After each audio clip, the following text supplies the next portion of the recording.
ঘরে শান্তিতে ঘুমাবেন উপায় নেই, চুরি ডাকাতি যে কোনো সময় আপনার ঘরে ঢুকতে পারে, যে কোনো সময় আপনার খোঁজ খবর নিতে তদন্ত করবে ইত্যাদি। কাদের কে হুকুম দিচ্ছে তার কোনো ঠিকানা নেই। কতগুলি লাঠি হাতে নিয়ে আপনার ঘরে ঢুকে গেল, অস্ত্র হাতে নিয়ে ঢুকে গেল, অমনি সেখানে ডাকাতি করলো, চুরি করলো, চলে আসলো। আপনি কার কাছে বিচার চাইবেন? কার কাছে বিচার চাইবেন? কোনো বিচার চাওয়ার অধিকার নাই, ন্যায় বিচারের কোনো অধিকার নেই।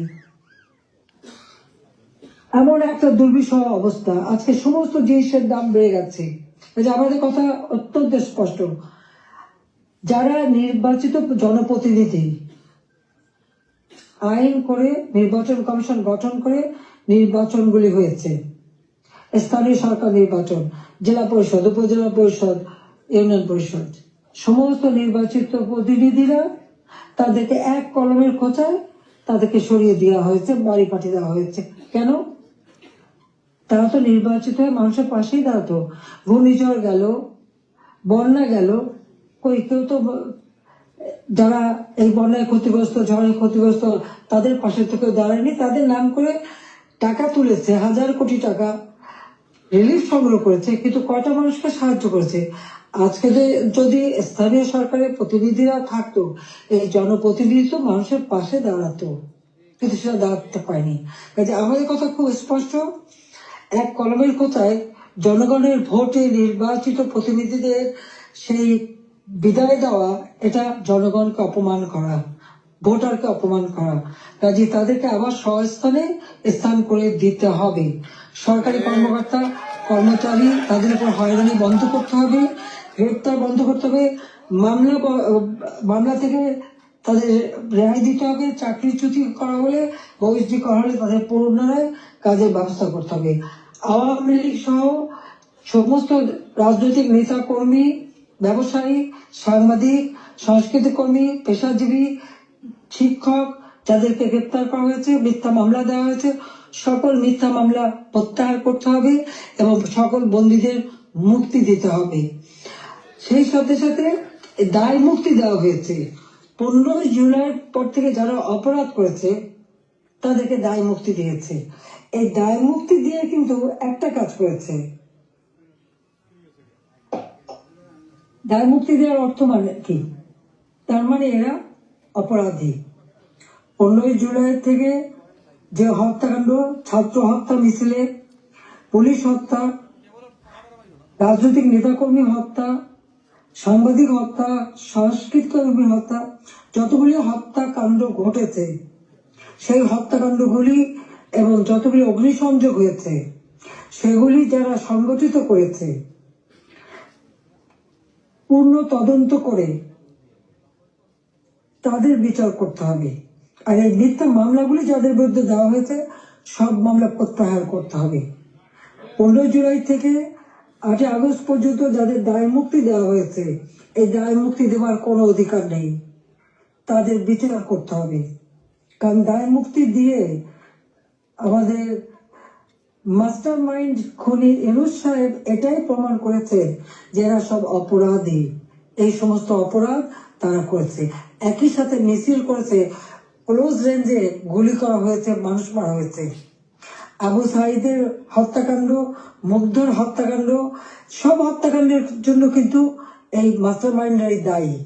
কারণ তারাই এই হত্যাকাণ্ড ঘটিয়েছিল, কারণ লাশ ফেলেও সরকার পড়ে যাবে।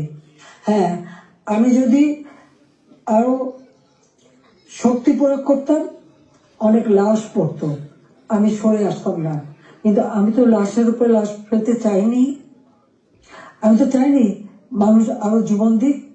কারণ আমি তো স্পষ্ট দেখতে পাচ্ছি যে পরিকল্পিতভাবে হত্যা হচ্ছে, পুলিশকে খামাখা দোষারোপ দিচ্ছে, পুলিশকে তো রাবার বুলেট ব্যবহার করেছে। হ্যাঁ, যখন পুলিশকে মেরে ঝুলানো হয়েছে তখন তারা তাদের জীবন বাঁচাতে চেষ্টা করেছে। এটা কিন্তু একটা ইউনিভার্সাল সিস্টেম, এটা বিশ্বব্যাপী আছে, তাদেরও আত্মরক্ষার সুযোগ আছে। কিন্তু যারা এইভাবে পিটিয়ে পিটিয়ে হত্যা করলো, যারা আগুন জ্বালিয়ে দিয়ে পুড়িয়ে হত্যা করলো, তাদের বিচার কেন হবে না? যারা ঘরে ঘরে যে লুটপাট করলো, আগুন দিল, এমপি হোস্টেল, সংসদ ভবন, সেগুলি যারা ভাঙচুর করেছে, প্রত্যেকটা এমপির হোস্টেলের রুম তারা লুটপাট করেছে তালা ভেঙে ভেঙে।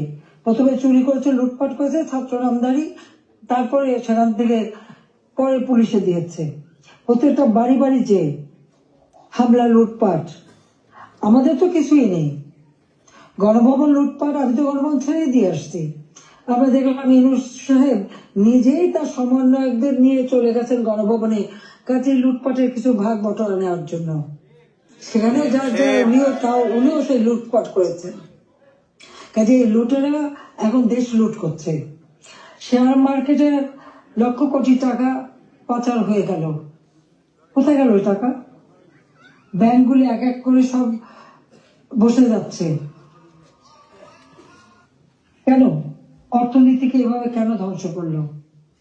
যেখানে মাথা পিছু আয় আমরা বাড়িয়েছিলাম, আমরা আজকে আন্তর্জাতিকভাবে স্বীকৃত যে বাংলাদেশ উন্নত হচ্ছে, 35তম অর্থনীতির দেশ আমাদের লক্ষ্য ছিল। আমরা প্রকৃতপক্ষে 25তম আমরা করে ফেলেছিলাম। আমরা আরো উন্নত করতাম। 26 সালের মধ্যে বাংলাদেশ আরো এগিয়ে যেত। 41 সালের মধ্যে বাংলাদেশকে আমরা একটা আধুনিক স্মার্ট বাংলাদেশ গড়ে তুলব, সেই লক্ষ্য নিয়ে আমরা কাজ করছিলাম। কেন বাংলাদেশের অগ্রযাত্রা ব্যাহত করা হলো, সেই জবাব এই খুনি ইউনূস, ফ্যাসিবাদ, স্বৈরাচার, তাকে দিতে হবে। সেই জবাব তাকে দিতে হবে, তার ওই মাস্টার মাইন্ড এবং তার সমন্বয়কদের দিতে হবে, তার উপদেষ্টাদের দিতে হবে। বলে হাসিনার বিচার করবে। কি বিচার করবে? আমি তো কি অন্যায় করেছি? গরিবের পেটে ভাত দিয়েছি, এটা অন্যায়? দারিদ্র মুক্ত করেছি, এটা অন্যায়? জনগণকে কথা বলার সুযোগ দিয়েছি, ভোটের অধিকার ফিরিয়ে দিয়েছি, হত্যাকুশ ষড়যন্ত্র রাজনীতি বন্ধ করেছি, এইগুলি আমার অন্যায়? আমার হাত দিয়ে তো কোনো খুন হয়নি। আমি তো মানুষের জীবন নিতে আসিনি। আমি মানুষের জীবন দিয়েছি, জীবন উন্নত করেছি। যারা জীবন নিয়েছে, যারা হত্যাকাণ্ডের সঙ্গে জড়িত, তাদের বিচার হবে। এবং সংবিধানের 7ম অনুচ্ছেদে খ অনুযায়ী কেউ যদি অবৈধভাবে ক্ষমতা দখল করে, তার বিচার হয়। জনপ্রতিনিধি আরেকজন জনপ্রতিনিধির কাছে ক্ষমতা হস্তান্তর করতে পারে। আমি তো সেই সুযোগ পাইনি। হ্যাঁ, আমি সরে এসেছিলাম যেন লাশের উপরে লাশ না পড়ে, সেই জন্য। দুর্ভাগ্যের বিষয় যে থামেনি। একদিন ইনশাআল্লাহ সেই দিন আসবে, এই খুনিদের বিচার একদিন বাংলা মাটিতে হবেই হবে। সেটা আমরা করবো। যেমন যুদ্ধ অপরাধীদের বিচার করেছি, 15 আগস্টের হত্যাকারীদের বিচার করেছি। আমি জানি এই যুদ্ধ অপরাধীদের বিচার করেছি বলে আমার বিরুদ্ধে মামলা, এবং আইসিটিতে ওই আন্তর্জাতিক যে ট্রাইব্যুনাল আমরা করেছিলাম যুদ্ধ অপরাধীদের বিচার করতে, আজকে সেই কোর্ট করে সেখানে আমার মামলা হবে, সেখানে আমার বিচার হবে। কেন? সেই সময় যুদ্ধ অপরাধীদের যে ডিফেন্সে ছিল তাকেই করেছে চিফ প্রসিকিউটর এই আইসিটির। আর জামাতের একটা দল হয়েছিল এবি পার্টি, সেই পার্টির যে একজন প্রেসিডেন্ট ছিল, সে হয়ে গেছে এই আইসিটির চেয়ারম্যান।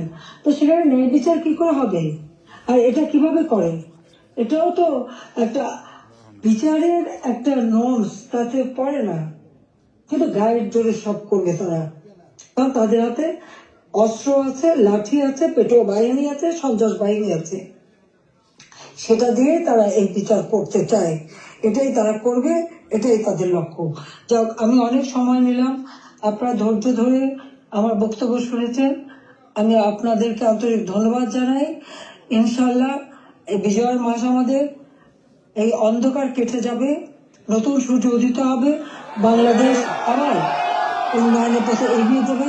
এই ফ্যাসিস্ট খুনি পরিকল্পিতভাবে যে আমাদের দেশকে ধ্বংস করছে, এই খুনি ইউনূস এবং তার যে চালাচামুন্ডা সন্ত্রাস বাহিনী, তার উপদেষ্টা, তার সমন্বয়ক, ইনশাআল্লাহ বাংলাদেশের জনগণই তাদের বিচার করবে, সে বিচার হবে। এটা অবশ্যই হবে, আমি বলতে পারি, কারণ আমরা ন্যায়ের পথে আছি, সত্যের পথে আছি। আমি জনগণের কল্যাণে কাজ করি।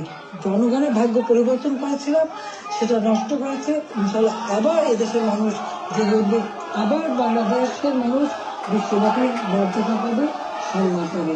সবাইকে আমি আন্তরিক ধন্যবাদ জানাই। আবারও ধন্যবাদ জানাই আমাদের প্রবাসীদের, আমাদের অর্থনীতিতে আপনাদের অনেক অবদান।